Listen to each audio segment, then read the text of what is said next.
right, welcome everyone. We're going to go ahead and get started.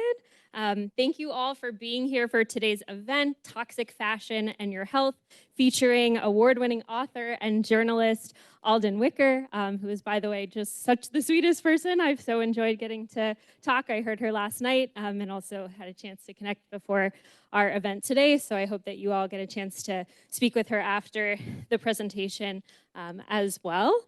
My name is Madeline Dolgen. I'm a graduate coordinator here with the School of Sustainability within the larger College of Global Futures. I was actually a fashion major in my undergraduate years and became passionate about sustainability after learning from authors like Alden herself and many others about the surprising impacts of the fashion industry on both our planet and on our health. Though a lot of the research at the time was really focused on the planet, and not as much on the personal impacts it has on our health. I really feel like Alden's one of the first authors to be really raising this issue, which is extremely important. So I'm really excited to be able to host this event. Thank you all for joining us here in person at the Walton Center for Planetary Health. And we have a huge crowd on Zoom, so thank you all for joining us at home or if you're out of Arizona. There's really been an amazing response and interest in this event. We're joined by staff and faculty across various departments throughout ASU, our sustainability offices, Sustainability Staff Council. I think there's some alumni in the room, as well as external guests we've invited from local organizations. Before we get to Alden's presentation, if you are just visiting the School of Sustainability for the first time, I want to take a quick moment to share with you about who we are and what we do, and then I'll transition over to Alden for our presentation. So the vision for the College of Global Futures is to create a sustainable, equitable, and vibrant future for everyone on a thriving, healthy planet. So if you care about sustainability, you've come to the right place and the right building. Through the School of Sustainability specifically, we're focused on real world, real work, and real impact. And you'll see that both in our programs and how our programs impact the community. Events and talks with experts like the one offered today help our students become exposed to all aspects of sustainability and to explore its relevance to many industries, while also hopefully providing networking opportunities to encourage students in refining their career paths and achieving their career goals. The graduates of our programs are making a real difference in the community with a job market that is exploding with green career opportunities. Within our school, we have options for on-campus as well as 100% online degrees. So just a quick plug, if you are somebody looking to learn more and explore sustainability, we have 3 undergraduate degrees, a BA and BS in sustainability. They have tracks with topics such as materials, energy, technology, economics, and international development. We don't yet have fashion, but hopefully if we put it out there today, it may be something we can create. And then a bachelor's in sustainable food systems. We have master's programs in sustainability solutions, sustainability leadership, sustainable food systems, as well as PhD programs. For anyone looking for a shorter term program or to add sustainability to their current degree plan, we have a minor in sustainability, graduate certificates, and then continuing education courses. So there really is something for everyone. So if you are interested in gaining a skill set or knowledge in sustainability, we hope that you'll connect with advisors like myself to explore all of these different options. You can also check out our website, the School of Sustainability, and find contact information there. So hope that you all continue to find ways to connect with our school, especially if you find today's event meaningful. So with that, I will transition over to Alden, share a bit about her background before she presents. So Alden Wicker is an award-winning investigative journalist and author of this new book, To Die For: How Toxic Fashion is Making Us Sick and How We Can Fight Back. Clearly, I've been enjoying it, if you can see all of my posted notes. She splits her time between managing her internationally recognized platform on safe and sustainable fashion called ecocult.com and contributing to publications such as the New York Times, Vox, Wired, Vogue, and more. She's made expert appearances on NPR's Fresh Air, the BBC, and Al Jazeera to speak on consumer sustainability and the fashion system's effect on people and the planet. Her writing has personally impacted my own life, inspiring me to explore sustainable vendors for my wedding last year, including purchasing an upcycled dress and also shopping from certified organic labels for all of my bridesmaids' dresses. EcoCult, her publication, provides valuable lists of vetted brands. So if you want to know where to shop, there's a lot of great resources.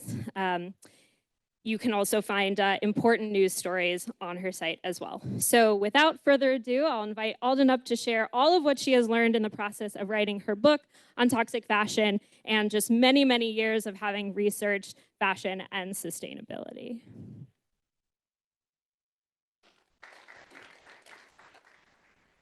Thank you so much, Madeline.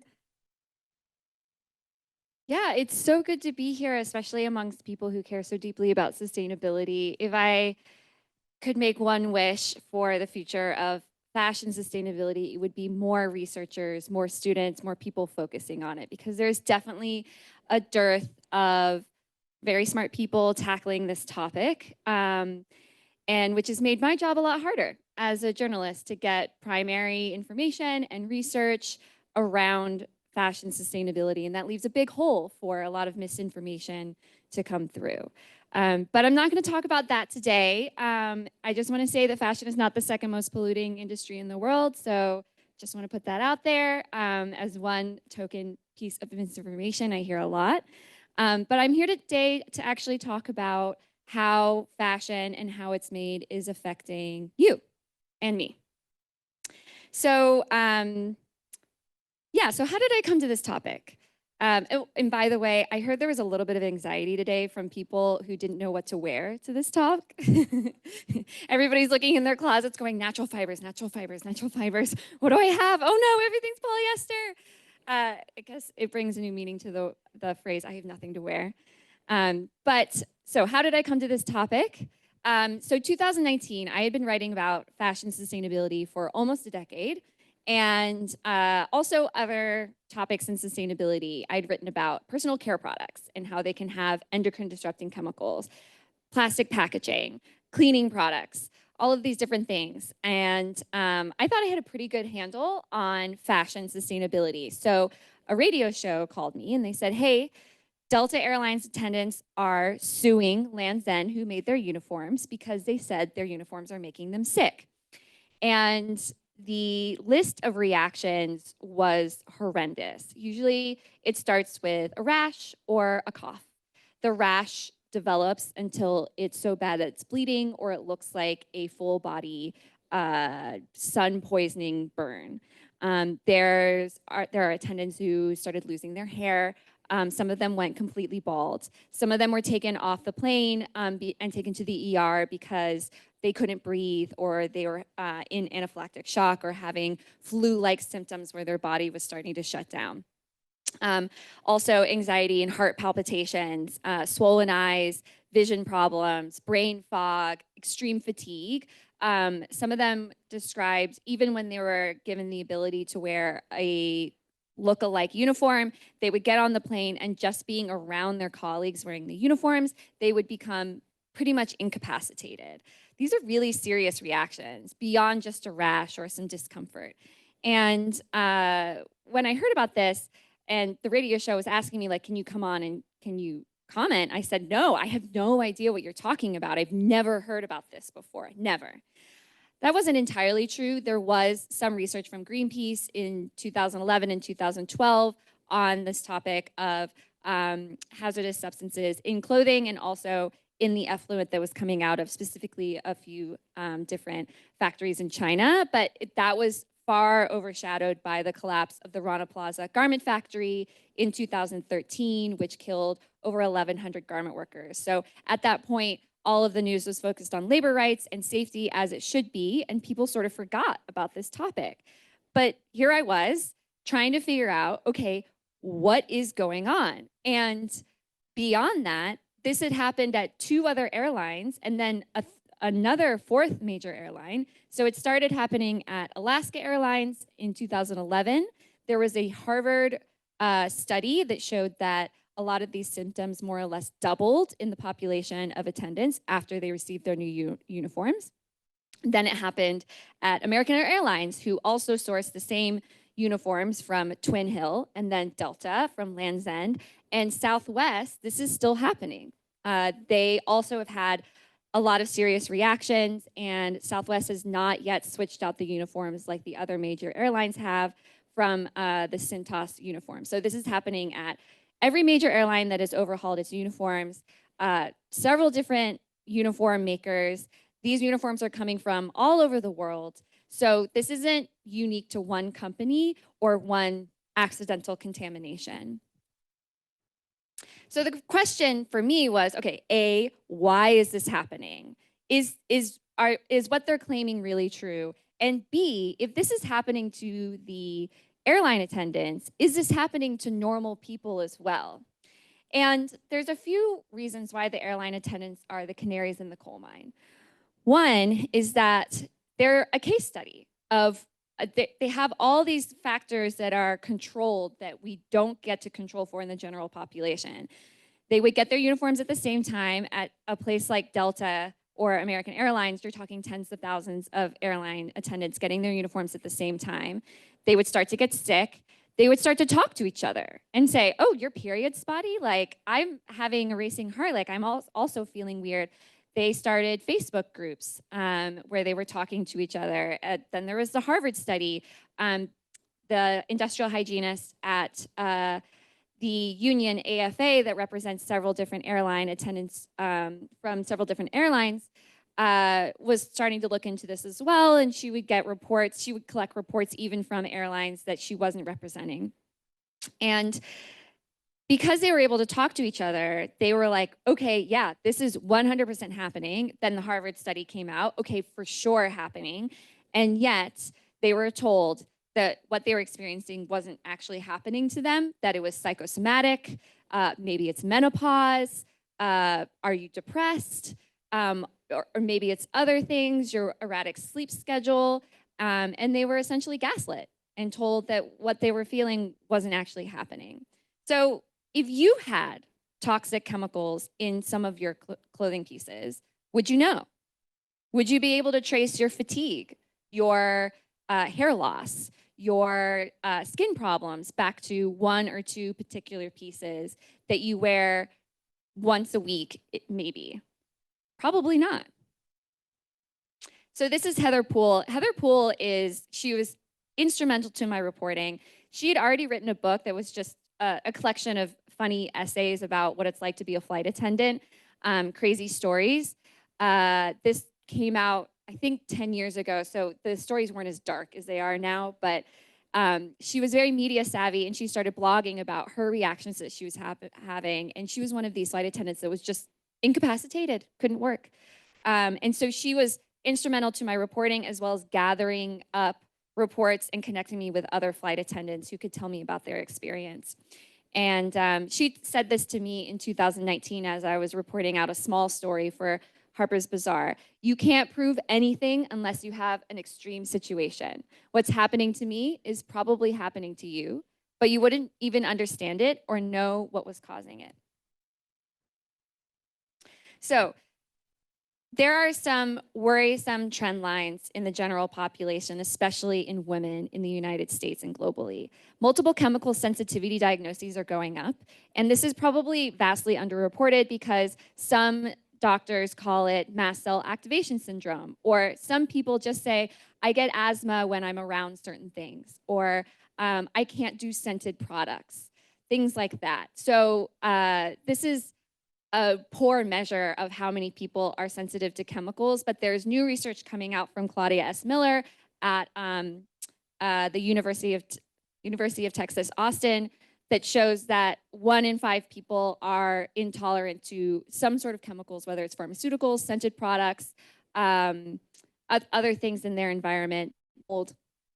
Fertility issues are also going up, both in men and women. Women are having a harder time conceiving at younger ages.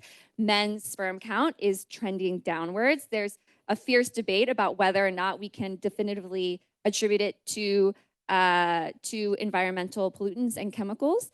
But some of the lead researchers on this do say that that is autoimmune diseases are going up, and they are the 3rd leading cause of chronic illness in America, affecting between 5 and 8% of the population. I think we all know somebody who has at least one, usually they're clustered, autoimmune illness, and they're more likely to affect women. And just a couple weeks ago, the Washington Post reported on a study showing that cancer diagnoses are going up in 30-something Americans, especially women. The researchers said it could be lifestyle factors like smoking, lack of sleep, lack of exercise, or it could be environmental pollutants. The thing is that millennials are the healthiest generation to come so far. We are more active, we smoke less, we sleep more. So what's going on here? Okay, so chemicals on clothing. Why do we have chemicals on clothing? Did you even know that there are a lot of finishes and dyes on your clothing? Comes to a surprise as a lot of people. If you look at your tag, and probably a lot of you can't fish it out right now without being inappropriate, but if you looked at your tag of what you're wearing right now, it would just tell you the fiber content, and it wouldn't even be the full story. The FTC only requires brands to label functional fibers or fibers above 5% of the garment. 5% is a lot. You can hide a lot in 5%, and that is just the fiber. The dyes and finishes that are put on our textile products can make up to 8% of the weight of a product. We're talking about dyes, we're talking about performance finishes, we're talking about, like all sorts of things that go on there. But so those are deliberately applied, but there's also contaminating chemicals. There's also processing chemicals that are supposed to be stripped off by other chemicals as our fashion moves through the supply chain. So even if you're just talking about cotton, cotton is taken from the field, taken to the gin, it has to be scoured and cleaned. That's not usually done with regular soap. Then sizing chemicals are applied so that it can be spun and woven. More chemicals are applied for that process. More chemicals are used to take those chemicals off. Then it is dyed and finished and sewn. And then you have, as it moves through all of these supply chain points, it needs to be stored. It needs to be shipped. So you need to apply antifungals so that it doesn't get moldy, especially if you're producing in a Southeast Asian country. And then you might also end up having pesticides around in the warehouses or the ships because you don't want critters coming in on the ships, or maybe there are critters in the warehouses. So there's so many different touch points where fashion can be contaminated on top of these deliberately applied finishes. So this is a picture. I went to Tirupur in Tamil Nadu, India. If you have a cotton t-shirt that says it's made in India, it's probably coming from this city. It's called Dollar City because so much American money flows through it.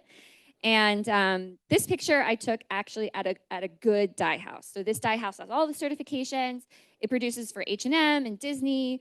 They charge a little bit more. They have a state-of-the-art water purification and recycling system that actually was half of the cost of building this new facility.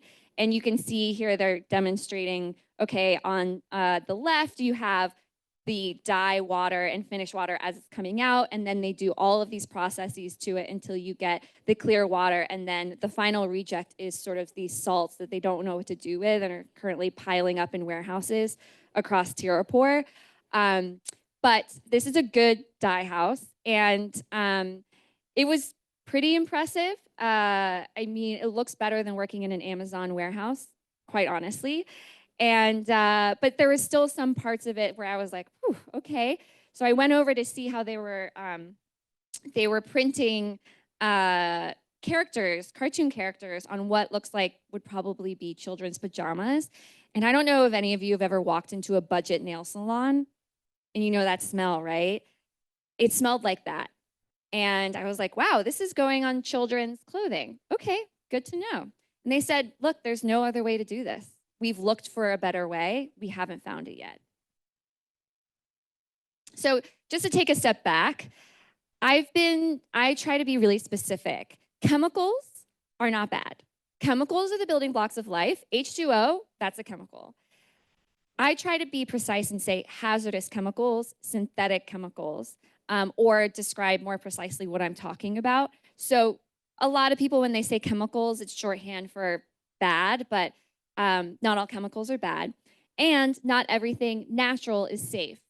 For hundreds and hundreds of years, textile and clothing and leather manufacturers used poisonous products like arsenic, lead, and chromium, and other natural elements that are extremely hazardous.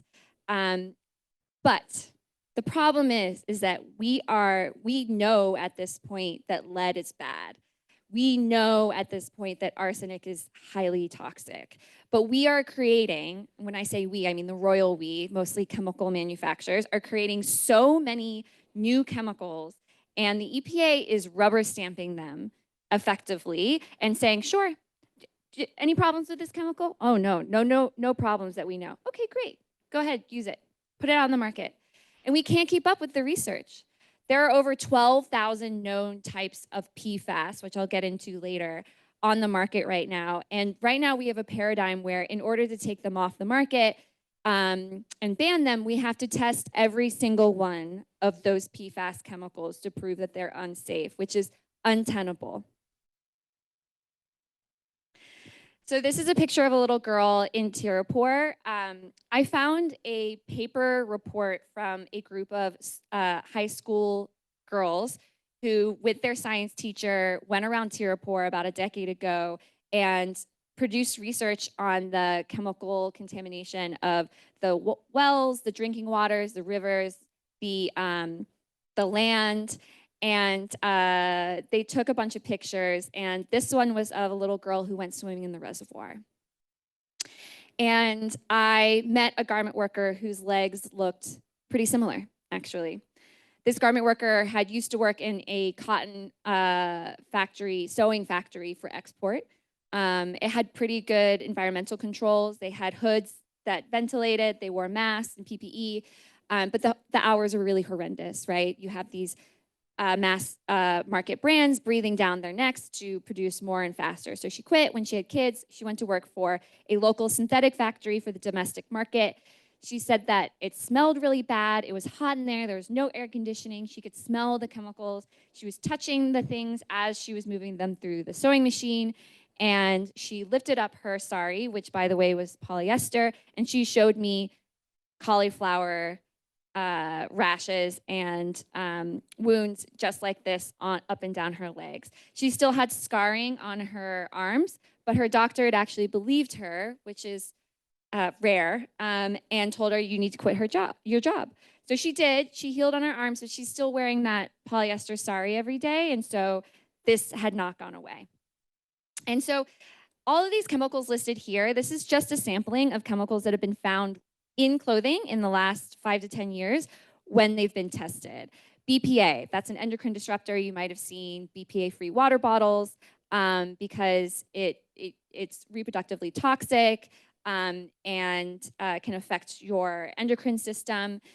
Lead, we all know that lead is extremely unsafe, especially for children. There's no safe level of lead for children, and yet it's been found in children's products. PFAS is known by the nickname as forever chemicals. They never break down in the environment or your home or your house dust or your body. They've been linked to multiple types of cancer, immune suppression, reproductive toxicity, infertility, and obesity. Phthalates are another type of endocrine disruptor. They're especially toxic for children, pregnant women, or women who might want to get pregnant in the future. APEOs, another type of endocrine disruptor, formaldehyde, and chromium. This is just a sampling. Now, this is not just a problem for developing countries that make our clothes. There are still some textile processors left in the United States. The ones that have closed down in the past 20 years, we're just discovering what they've done to the communities and the environment surrounding them. So the CDC has found elevated risk of leukemia in garment workers in the United States exposed to high levels of formaldehyde, which is used to make clothing wrinkle-free. Tanneries in a place called Gloversville, New York, were dumping their dyes and toxic effluent and chromium right into the Cayadutta Creek. And still today, it's just wild. I interviewed this one woman, and she brought to our interview a stack of death certificates from her family and just flipped through them. Cancer, cancer, cancer, a heart disease. She had suffered from endometriosis and then some cancer scares. She was unable to have any children after her one child, after having 2 miscarriages, PCOS, breathing problems, just the whole gamut of her her granddaughter's teeth started rotting when she was just a kid. But they can't link it to any of these tanneries because there's so many different things coming out. All the tanneries are very small. Who would you sue? And then the largest fish kill in Georgia's history was right below a textile mill making high-performance textiles for things like firefighting turnout gear, labs, things like that. More recently, it came out that in South Carolina, a textile processing plant had been giving away its waste sludge for free to local farmers as an effective fertilizer, and now all of their wells have very high levels of PFAS. So, why is this happening? And is anybody protecting us? The short answer is no. There is nothing stopping a fashion brand from importing and selling a piece of clothing or accessories with chemicals that have been ostensibly banned for production and sale in the United States. One good example is chlordane. Chlordane is a highly, highly toxic pesticide. It is one of the few chemicals that the EPA banned for use and sale for all purposes, no exceptions, in the 1980s. It was found on an American Airlines uniform, and probably because it was applied somewhere along the supply chain and in a developing country that has not banned this use of this pesticide. And there's actually nothing illegal about that. I mean, maybe it could be a civil lawsuit, but there's so many different things on fashion that you would have to link all of your health problems to this one chemical, which is an impossible task. So at the federal level, the only legislation we have is for 3 chemicals and only for children's products: cadmium, phthalates, and lead. And even then, so I visited the Newark Marine and Airport just to see, what happens when a big shipment comes through. So there's 2 ways shipments come through. They can come through the traditional way in a large shipping container, right? Or they could come package by package straight from the factory in China or other Asian countries, and they do not get checked. In fact, nothing gets checked unless it's a counterfeit. So if it's from a legitimate brand and it's not a counterfeit, the assumption is, and this is because they are so overwhelmed and not resourced enough to do this and don't have the mandate to do this, unless it's a counterfeit, they assume it's okay and they let it through. What that means is that if you have a 12-year-old daughter who is shopping at Shein, nobody is going to look at that package from the time it is closed up somewhere in a factory in Asia and the time she opens it in your home. It could be filled with razor blades. Nobody would know. And I've heard many stories about people opening these packages and they get hit in the face with the smell of gasoline. So nobody's checking. And then again, we do not have a complete ingredient list. So even if you know that you're allergic or you have reactions to lead or, not lead, lead's bad no matter what. If you're allergic to things like formaldehyde, nickel, dispersed dyes, which are used on polyester, there's no way for you to check if your clothing has it. You just have to sort of look at different clues to see if you can avoid it, or buy a piece of clothing, wear it for a few days, and see if you have a reaction. So how do we know all this? Whenever researchers and activists have had clothing tested, they find things. So most recently, a place called the Center for Environmental Health in California has been testing polyester and spandex clothing and finding high levels of BPA, which again is a hormone disrupting chemical. Thinx settled a lawsuit just a few months ago for $5 million because high levels of PFAS were found in its period panties.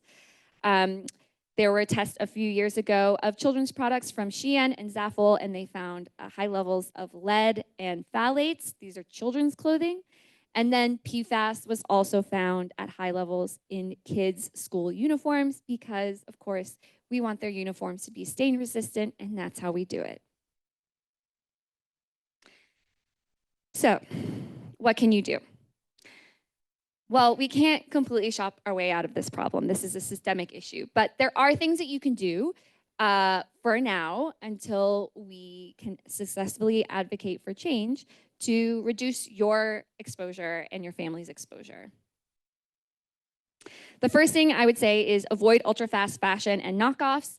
If it's a brand that has one of these gibberish names where they just smush a bunch of different words together, you've never seen it before except on social media or on Amazon or Temu, it's dangerous. The reason why is that there are some brands and there is a little bit of legislation and there's a little bit of oversight of large brands, but a factory knows that they don't have to deal with any of that if they can just ship straight to the customer. And it is so easy to set up an account and put your stuff, rip some pictures from an influencer or another brand, pass off your own product as that brand, and ship it straight over with no oversight on toxic chemistry or frankly quality. I mean, this stuff shows up and it's just terrible. It doesn't look anything like the picture. So beware. This is not a safe place to do your shopping, and that applies to Amazon as well. Find brands that you can trust. So on ecocult.com, we have a lot of different shopping lists for every category that you could possibly want. If you can't find it, let me know. So we have the small niche brands that are especially for people with sensitive skin or chronic health issues. They tend to be a little bit pricier, but there are also these mass market brands that have very strong chemical management policies. I know people get super surprised when they see H&M up here, but they've been doing this longer than almost any other brand on the market. Adidas, Levi's, Target, Target's in-house brand specifically, Eileen Fisher, and then, you know, there's a bunch more. So there are resources for whatever your budget or whatever your style or whatever you're looking for on ecocult.com. But you want to shop at brands that have a reputation to protect. If there's no reputation, if they are fly by night, they don't care. Look for these labels. So Blue Sign is it's kind of like a consultancy that partners with brands and manufacturers to basically teach safe chemistry and clean up their products. You'll probably find it maybe on product pages. Sometimes it's on the sustainability page of certain brands. Okotex, you'll find that on hang tags or on the product pages of different brands. That means the products have been tested and found to be safe. And then GOTS Organic. This doesn't just cover how cotton is grown in the field. It also means that it's moved through a chain of custody through different manufacturers and dye houses that have been certified for safe chemistry and using safer chemicals. Go for natural materials whenever possible. They tend to be safer. One reason is that the dye specifically used for polyester is a known skin sensitizer.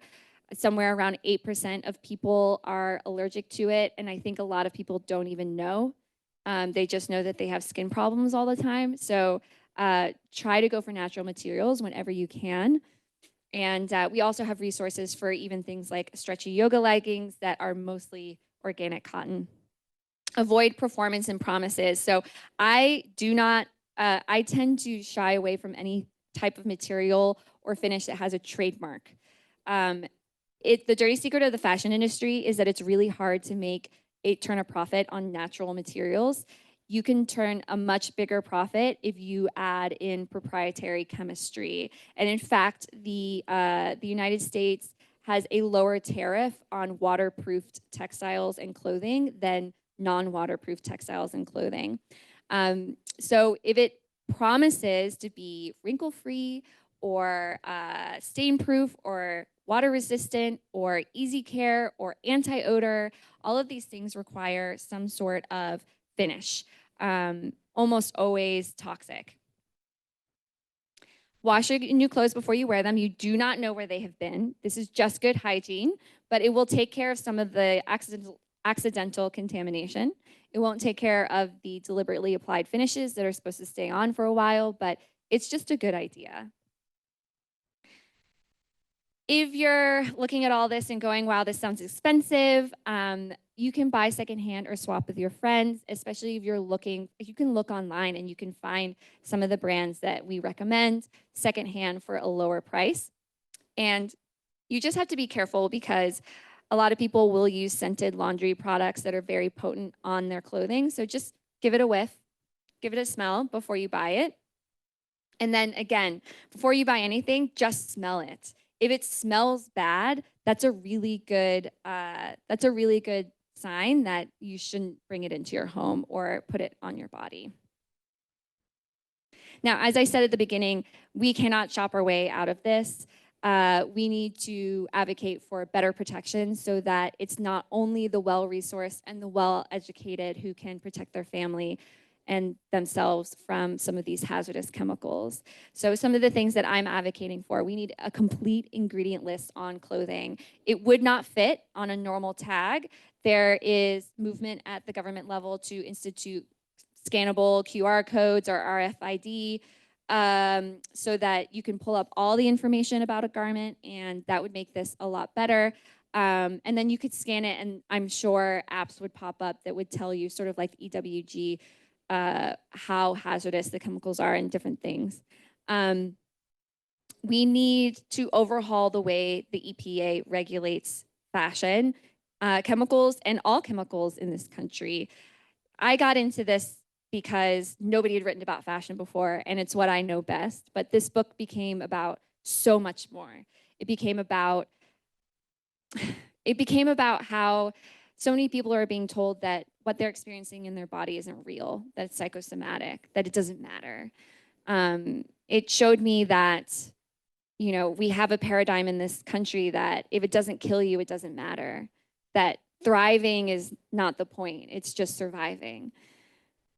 It was about corporate malfeasance and regulatory capture and how we're not holding brands or other corporations accountable for how their products affect the customer or the planet at large. So one thing we need to really think about is, you know, there is a movement brewing to say, look, the Toxic Substances Control Act, it did a lot, but it needs a major overhaul, and we need to rethink the way we manage chemicals in this country. And we need to move to a more European style regulatory paradigm where we say, no, we shouldn't have to prove, which usually takes over a decade, each single chemical that is toxic before we can ban it. If there is evidence, we should get it off the market, and then they should have to prove that it's safe before putting it on. We need to ban endocrine disruptors as well. Endocrine disruptors are particularly chaotic evil. They can do their dirty work at tiny, tiny, tiny amounts. There is a saying that the dose makes the poison, which is true for many things like formaldehyde. Formaldehyde is a natural substance. It occurs, it's in the human body naturally. It's only when it gets above a certain amount that it can become carcinogenic. That is not true for endocrine disruptors. It just takes a tiny amount to start wreaking havoc in your body. And if you know anybody or you've experienced thyroid problems, you know how it can affect everything, not just your fertility or your reproductive systems, but also your energy levels, your immune system, your brain function, all of these different things. And it's really hard to manage the risk of exposure because you could manage the risk of exposure for one product, but we are surrounded by so many products that it's impossible to do that. So they just shouldn't be in our clothing, in our products, in our homes. And then we need to hold brands accountable for what happens in their supply chain. Right now, if something happens, I saw this in my research, if a brand's products are causing severe reactions, they say, okay, first of all, it's not our fault, you're just too sensitive. Second of all, you know what, it's the factory's fault, and we've cut ties, and don't worry about it, we've handled it. They should have known what was happening in their supply chain. Their purchasing practices make clear to factories that if they charge even a little bit more, maybe to install safer equipment or buy certified chemicals, that the brand will move to the guy down the street that's not charging as much. So they should know. And there is some movement, again, in Europe to hold brands accountable for what happens in their supply chain. Usually it's in the context of labor rights, right? So if a factory collapses, the brands sourcing from that factory are legally culpable for making it right. But this also applies to chemical safety. And yeah, so I'm very happy to speak to everybody afterwards about how you can join this movement, how you can get involved. There's several nonprofits working on this. But the first step is just becoming aware and sharing this story with your friends. Most people have no idea that this is happening. And the best way, somebody asked me last night, well, how do I talk to people about this? And I said, you know what? A lot of people are experiencing this. And if they're not experiencing themselves, someone they love is. And so as soon as this is in your head, you won't even have to bring it up because somebody's going to say, oh yeah, I have really bad eczema, or my son has really bad eczema, or I can't do scented products. And this is so common that it'll be easy for you to say, have you thought about it being the clothing? So thank you so much. Thank you, Alden, for such an informative presentation. We're going to go ahead and move these chairs up front. Can I have somebody to grab this? Or if you got it. Awesome.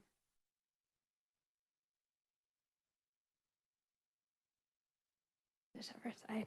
Great. So we'll start off. There were a few questions submitted in advance that I'd love to begin with, and then we'll open it up to all of you here in the audience and to anyone on Zoom if you'd like to post a question in the chat. But thank you so much for sharing all of what you have learned on this topic. I think what continues to resonate with me is for a while it seemed like this issue was something so far away, not in my backyard. I used to hear the saying that you could tell the color of the season in fashion based on how the color of the river in China was because of the toxic dye flowing out from the factories. But that always felt like something that affected garment workers, which of course is something to be passionate and advocate for. But now hearing your talk about kind of the invisible effect it may have on us, or tangible effect if you are somebody who's physically reacting to your clothes, makes it feel so much more personal, and realize that those chemicals in those factories are coming into our clothes and coming here into our country and affecting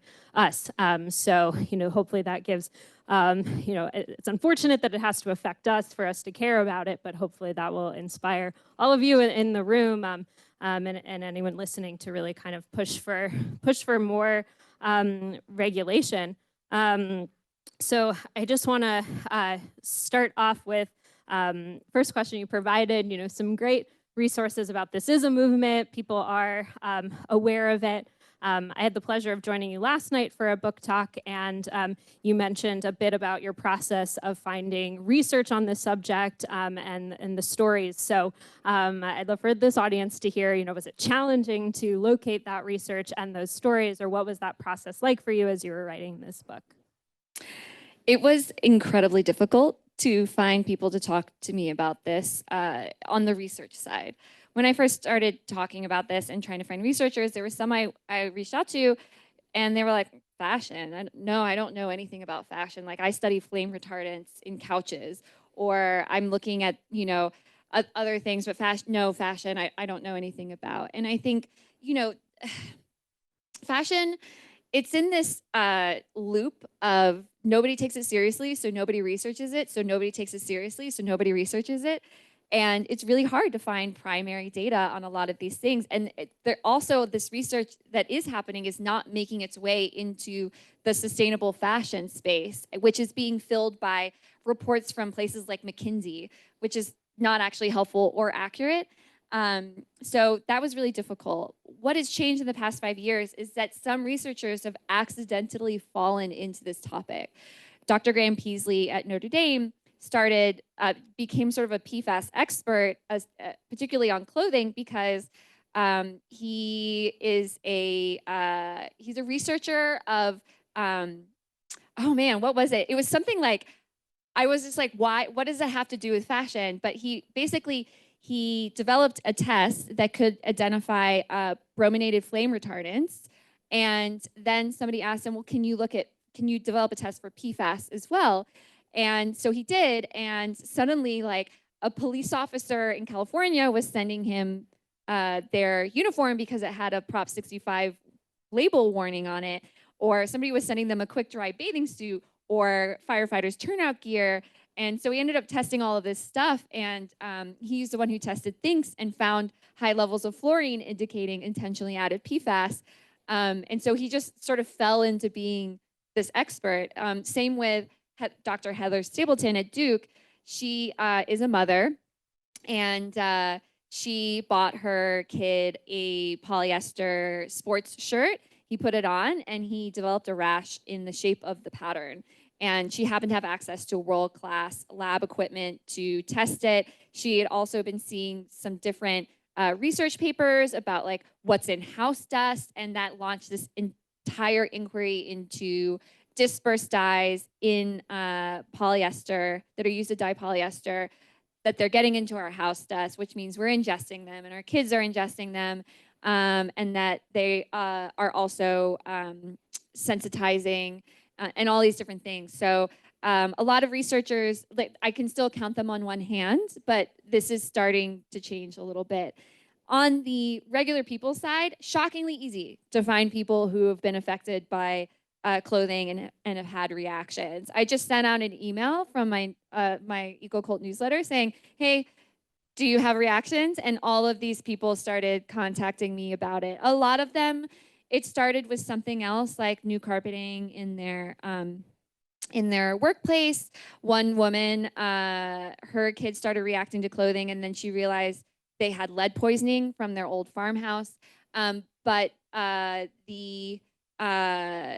there were a few people that could say, like, yeah, it was the fashion, particularly people who work in fashion, or the airline attendants. So on that side, it was super easy to find them. And then, often I was the first person to believe them, to listen to their story and say, you know what, that makes sense. And I'm going to explain to you, after all is said and done, what's actually happening to you. And so it actually wasn't hard to get them to talk to me, because I was just like, yeah, okay, yeah, this is real. Wow. Yeah, it just strikes me that there's not a lot of research done in this area, even though it is such a huge problem. Can you share more about if somebody does want to research this problem, where do they start? Can they get the ability to test out all of these different chemicals, or where would they even begin? So the bad news is that regular folks cannot get their clothing tested. I selected 5 high-risk items from brands that have zero chemical management programs, and it cost me, I got the budget plan, and it cost me $10,000 to have them tested. So there goes my entire book advance. And Okotex, the lab behind Okotex, the Hunstein lab, did it for me. I think they regret helping me. But other labs were like, no, we don't do this for private citizens. They only do it for their brand clients because it is a private service. It is risk management and reputation management. It's not actually a public health initiative to have these things tested. So that's the bad news. It's really hard to trace your health reactions back to a single piece of clothing. The airline attendants so far have not been successful in their lawsuits, despite all of the evidence, because the epidemiology of linking such a wide variety of health reactions to such a wide variety of chemicals. Right now, our legal system is just set up to say this one chemical caused this reaction or this health outcome, right? And also, if it doesn't kill you, doesn't matter. So it's really hard to prove that. But just for your own health, if you think that maybe this might be a problem for you or somebody in your family, the best way I can say to do this is first, you can go to your dermatologist. You can ask for a patch test. They'll put little patches all over your back, and you go back every 24 hours to see which substances are causing a reaction. It's not perfect. It's just going to give you a snapshot because there are 40 to 60,000 industrial chemicals in use today globally, and they can only fit up to 100 patches on your back. But some of the ones they usually test for include dispersed dyes, like blue and black, formaldehyde, nickel, a few other like intermediate substances used in the manufacturing process, things like that. So that can give you a clue. The other problem with this is that a lot of times when people are having these types of reactions, there's no biomarker in the body.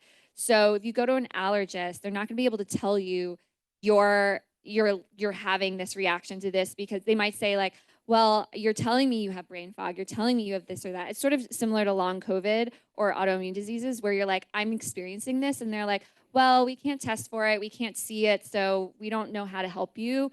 Would you like a referral to a psychiatrist or a therapist? So that can be really difficult. But you can also embark on a sort of elimination diet of your wardrobe and other things you come into contact with. And I would love for somebody to try this and tell me how it works for them. But just taking down your wardrobe and all your personal care products and other things that you touch during the day to just undyed, unbleached cotton, linen, silk, lyocell, tencel for a few weeks, and then starting to add things back in every 3 days and seeing if you have a reaction. And that can be really helpful as well. Yeah, thanks. Sounds like a big problems that maybe one of our PhD students might want to tackle if you can find the funding and sort of crack this code and do that research. I want to shift to a more personal level and ask a question about you. We have some sustainability students and fashion students joining this presentation, and many may be interested in kind of going into this type of work and figuring out what they can do to tackle this problem. So could you share a little bit about kind of how did you come into this industry and develop an interest in sustainable fashion, and how did you make your way in the field of journalism?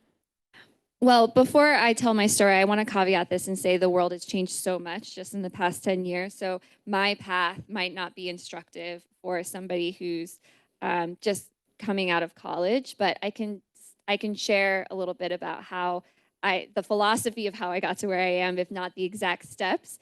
So I came out of college. I actually was a business and journalism major, and I had no sustainability. Like I took like 2 sustainability classes in college that I could find, it was the height of the food movement. This is 2009, and reading a bunch of books like by people like Michael Pollan and Food Inc., things like that. Really, it transformed my relationship with food.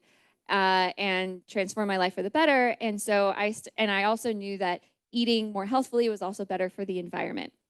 So I was taking a look around and going, well, if it matters where I get my food from, it probably matters where I get other things from. And so I, back then, like everybody had a blog. I had a blog too. It was a very typical pedestrian blog, like girl in the city, this is my life. But I launched that blog and then I relaunched in 2013, right when Rana Plaza collapsed. And it was a full lifestyle blog. I thought, okay, if I just share information, people at the time, conscious consumerism was all the rage. Like, oh, we'll just patronize companies that are doing it better. I think that has fallen out of favor. It's proved ineffectual. This idea that we can just, you know, just shop better, shop our way out of this problem. But at the time, that's what I was doing. And when Rana Plaza collapsed, suddenly everybody was like, whoa, there's people making our clothing. And it became a really popular topic. And I was already writing about it, one of the few people who was writing about it. And so I essentially got in on the ground floor of talking about this. And I always took it very, very seriously, which is hard to do as a journalist because you are not paid. I'm not paid enough. I drive my editors wild because like, I spend way too long doing every story because fashion is complicated. It touches everything, right? You are looking at chemistry, international development, politics, labor rights, economics, different other science topics, industrial science, like all of these different things. And so I'm always trying to figure out, okay, what is actually going on here, which I think has helped me, at this point, it's proven to be fruitful, but it's a really hard road to ride because I'm just not paid enough per article to do the kind of high quality work that I want to do. I'm incentivized to phone it in. I can't do that, but I get really frustrated with the state of the fashion journalism. But the reason why is because we're just not given the latitude to really investigate these stories. And there's so many times when I've wanted to fly somewhere to cover something and give it the coverage it deserves, like, the secondhand market in Ghana, or I've been to Bangladesh. I went there on my own dime, but I've been forced to report on things by like video, like remote video. So I don't really know what the answer is, except I just want everybody here to go in with their eyes wide open to what this industry is like. But I think more research opportunities will absolutely be opening up in the future. The Duke PhD, well, she was a candidate at the time of the research, but she, like people are starting to say like, okay, this is a serious topic that we need to look into. And I think more grants are going to be opened up in this area. Yeah, well, thanks for sharing that and for staying the course with something that you're passionate about. It clearly seems to bring you a lot of joy and has resonated with, a lot of people in our community, even though it's had certainly its challenges, like you shared along the way.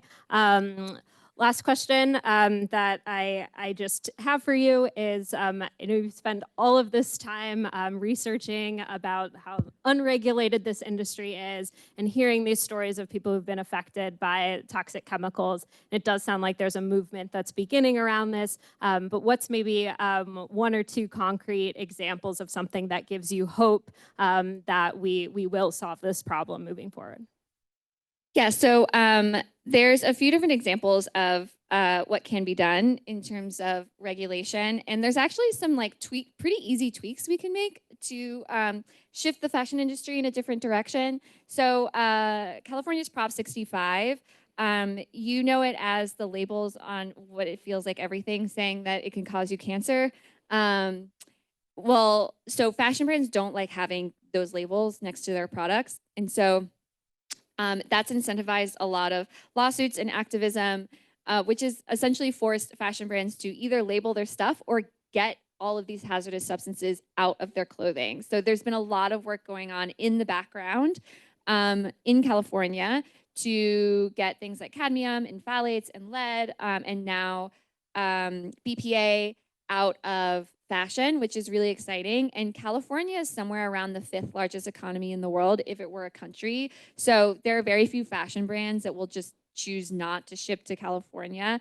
Sometimes you will try to order something to California and you'll get a notification that they won't ship, which means you probably shouldn't buy it. So that's really exciting. New York State and California have both banned PFAS in everyday apparel. I think by they're a little bit different, but essentially around 2025, and then performance gear around 2028. Again, so goes California and New York, goes the rest of the country. So that's really, really exciting. And what's great about that is that as a brand, you can't guarantee that there's no PFAS, no one of the 12,000 different known types of PFAS in your clothing, unless you overhaul the way you manage your supply chain.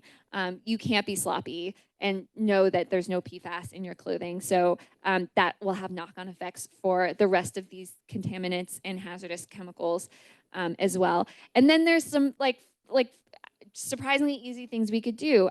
One of the reasons why most of our packages aren't checked, especially from places like Shein or other ultra fast fashion brands, is because the United States right now has something called de minimis.